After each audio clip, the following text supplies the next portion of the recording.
I want to be very clear. I'm not someone who follows college basketball for the entirety of its season. Okay. I'm by no means a college basketball expert. I like the NFL. I like college football. I actually like college basketball. Don't always get the time to watch as much as I would like. And I like the NBA. But this is a situation where I'm giving you my picks as someone who is a fan of college basketball, but not someone who's watching this all the time. But I think sometimes, and this is one of the reasons why I'm making this video and I placed these bets, that sometimes when you're someone who comes in at the end of the season, right around these conference tournaments, that there's almost a kind of freshness to the what you're looking at. And it sometimes I think helps you actually pick with a more clear vision. It's like you hear someone gets told, "Hey, make a bracket." They've never watched college basketball. They just choose based off gut, and they end up somehow getting a good bracket. It just sometimes it just works out that way, right? And as someone who's going to be watch these college conference tournaments, and is now going to be watching the actual March Madness in and of itself, I found these two bets, and I said, you know what? I just have to place them because they're good odds. But I wanted to get that out of the way in the beginning because I want people to understand that these bets, first of all, they're long shot odds. And second of all, they're not coming from somebody who's been crunching the numbers all year. This is from somebody who watched these conference games and said, oh, this team looks pretty good, or that team looks pretty good. So we'll start with Arkansas.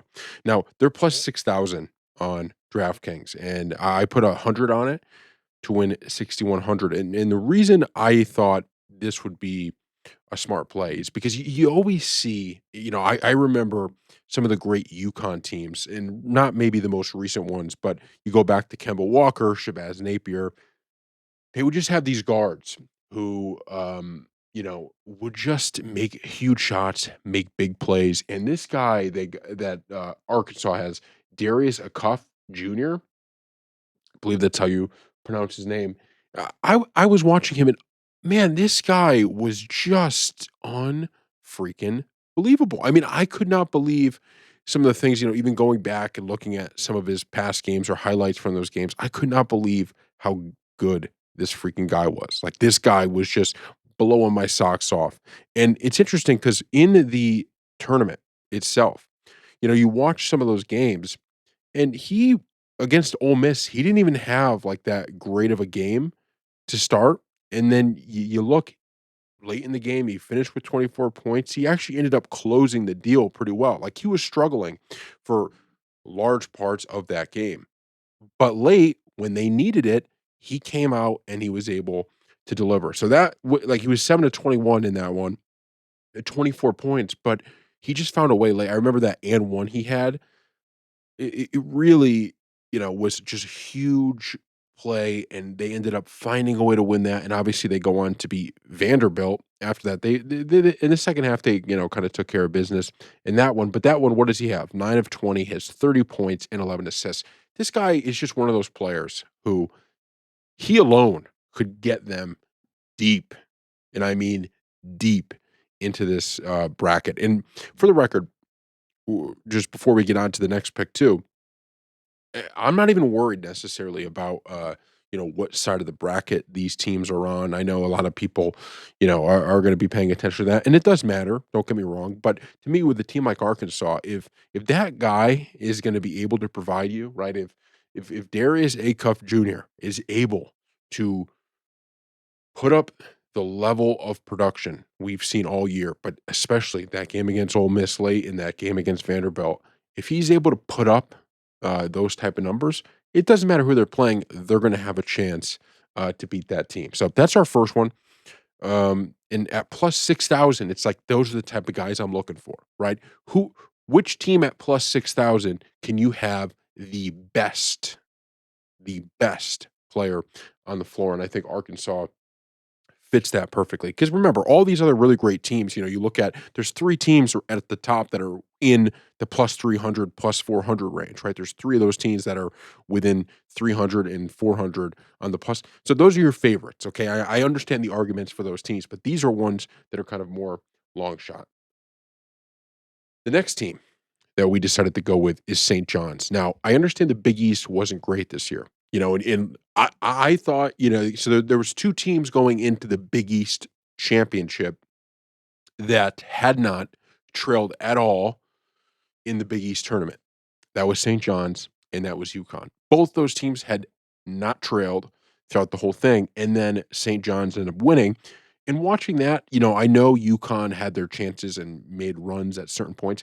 I didn't think UConn looked like they belonged on the same court as St. John's at times. St. John's was putting a beat down on them. And watching how they play, they had 2 things that really impressed me. First off, I thought they had guys that were kind of just, kind of making like UConn had no real shot makers, right? They had no guys who were just hitting that, making that one move and getting a good shot. St. John's, I don't even remember all their names. I was watching it. I was like, holy crap. UConn starts making a run, and this guy does a little step back move, hits a mid range jump shot, and then from there on, you're rolling.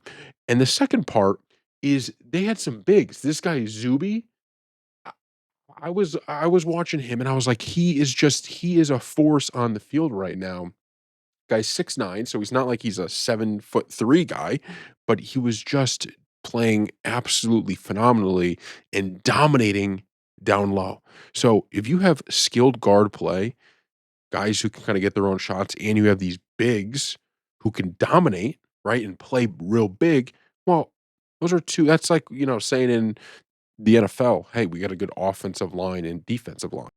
It's like you have those 2 really, really major aspects of the game where it felt like they were just playing phenomenally. Now, I understand maybe you're getting ready to comment, "Oh, maybe, St. John's didn't have this good all year or that good all year." It's like, look, none of that matters to me. Okay, I'm watching that tournament, and I'm watching a team like UConn, and I just I'm always of the belief when you see a team like UConn do what they've done over the past few years, and I know they weren't as great last year, but that game against Florida, I thought they almost found a way last year in the tournament. But man, I just thought St. John's was dominating. And then you find out, oh yeah, you got Rick Pitino as well as the head coach, and you go, okay, this is a team that feels like it can make a run. Now, this St. John's team, I realized as I was placing the bet and looking at the bracket, I was like, "Oh, one of the reasons that this team is plus 6,000, I think has less to do with them and more to do with where they are on the bracket," right? I mean, you have, uh, Duke over there, you're gonna have to play Kansas in round 2. Well, I mean, unless Kansas gets beaten, right? Unless they lose, but you're likely to have to play Kansas in round 2. And then on top of that, you still have UConn on your side. Like there is, just to put it plainly, it's probably not the easiest draw, right? It's not like the easiest side. Like if I look, I should have pulled this up before, but if I go to the bracket now, yeah, so it's St. John's. They would go to Kansas. They also have Ohio State on their side. So it's like there's some teams, right? And I think that probably angers some people where you'd maybe like to have an easier path, like, into the Sweet 16, right? So you can kinda be happy with that, but for me, like I told you, it does not matter to me. If I think a team's good enough to win, I think they could beat some of these tougher teams. I'm not a believer when at some point in these tournaments, you're gonna have to play somebody good, right? Maybe you're like, "Well, yeah, but your chances if you have to play all these great teams." Doesn't matter. If you're good enough to win this whole thing, you're gonna have to play somebody good at some point. So I'm not necessarily worried about that side of the bracket. And if one team gets upset, let's say Kansas somehow gets beat, or if Duke gets beat in like round 2 against Ohio State, and St. John's is still there, well, now we're the ones who people are like, okay, maybe they have an easier shot than previously expected. So those are the 2. I'm gonna say it again. Okay, this is not from some college basketball expert, but it is from someone who was watching these games, and I was like, look, the teams that I feel like are kind of hot going into the tournament, a team like Arkansas, where I saw, okay, they got a real deal player as their star, and any week he's out there, or any week, any game, he could be their best player, I just, I just am gonna go with them, right? And St. John's, I do think when I was watching, it just felt like they were a team, right? They're a cohesive unit. They're not just okay. There's a few stars here and a few stars there. Watching them, they were bought in on defense. They were making every play. And when UConn started to try to make that little bit of a comeback, I watched as St. John shut the door immediately on them. Like I think they cut it from when I was watching. They cut it to 10, and then immediately after that, they got it back up to, like, 16 or 17, like, just within a minute or 2, and it's like, that's how you respond, right? And so if I have a team like you have with St. John's, I mean, I'm looking now at some of the seniors they have, and I'm telling you that they play tough, they play a good brand of basketball, and they have a coach who's been here. I think all of that's gonna help.